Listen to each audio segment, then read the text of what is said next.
Hi.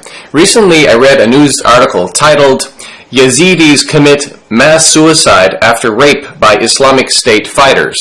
The article said, quote, "The Yazidi religion is indigenous to Kurdistan, and Yazidis themselves are ethnically Kurdish, but unlike many other Kurds, they largely avoided intermarriage with surrounding Arab tribes, and thus many of them maintained a strikingly fair Aryan complexion, with blonde hair and blue eyes. By raping their women, Islamic State fighters complement the slaughter and forced conversions of the Yazidis by impregnating them and breaking their bloodline, according to one leading Kurdish activist." This article was further validated by the release of a video showing Islamic State fighters bragging about the capturing, buying, and selling of the blonde-haired, blue-eyed Yazidi women of northern Iraq. In the beginning of that video, you see one Islamic State fighter speaking about his female slave market by saying, quote, "Al-yom suq al-sabaya, al-yom suq ma malakat aymanukum," meaning, today is the female slave market day. Today is the market of what your right hands possess. And of course he is referring to a Quranic teaching here, as the Quran calls female slaves, quote, "those whom your right hands possess." See Quran chapter 4 verse 24.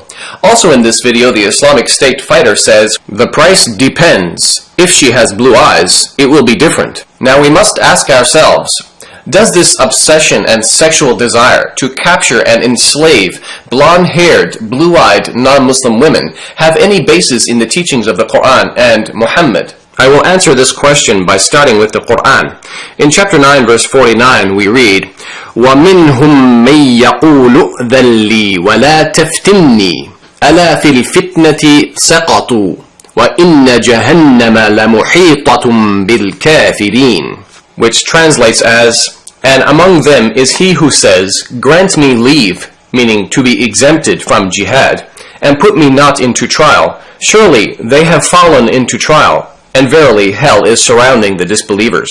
Now, in order for us to understand the historical context of this Quranic revelation, we first need to turn to the tafsir or exegesis literature for an official Islamic commentary on the Quran. In the popular and widely used Tafsir al-Tabari, it says the following about Quran chapter 9 verse 49. وَذَكَرَ أَنَّ هَذِهِ الْآيَةِ نَزَلَتْ فِي الْجَدِّ بْنِ قَيْسٍ.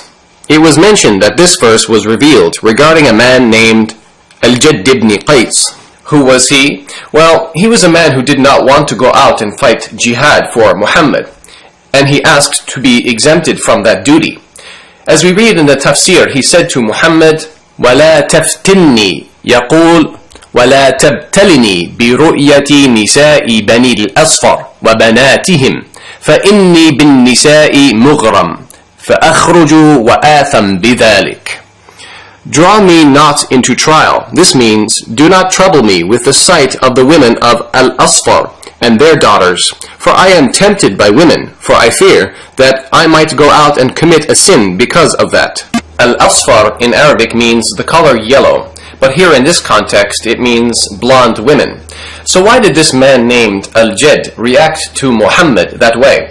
Well, the answer is, Muhammad was enticing his men to go out and fight jihad by promising them blonde female slaves. As we read in the tafsir, عن مجاهد في قول الله إئذن لنا ولا تفتني قال رسول الله اغزوا تبوك تغنموا بنات الأصفر والنساء الروم فقال الجد إئذن لنا ولا تفتنا بالنساء.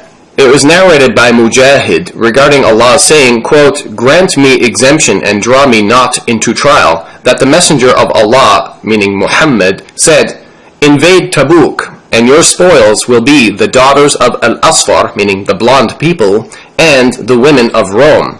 So Al-Jadd replied, "Grant us exemption and draw us not into trial with women." So finally, we see here in the commentary of At-Tabari that the Quran chapter 9 verse 49 is really about Muhammad enticing his men to fight jihad by promising them blonde female slaves. And according to Al-Jadd, Muhammad's enticing was leading him towards temptation to sin. So, if you're a Muslim or if you're thinking of converting to Islam, I would like to ask you, do you think that Muhammad's enticement is acceptable? Look, you can claim that the Islamic State does not represent true Islam, and you can dismiss and ignore any Islamic State fighter who refers to white women like they are objects for sale. But can you dismiss and ignore Muhammad, who, according to the Islamic sources, also spoke about these women in a similar fashion? Thank you for watching.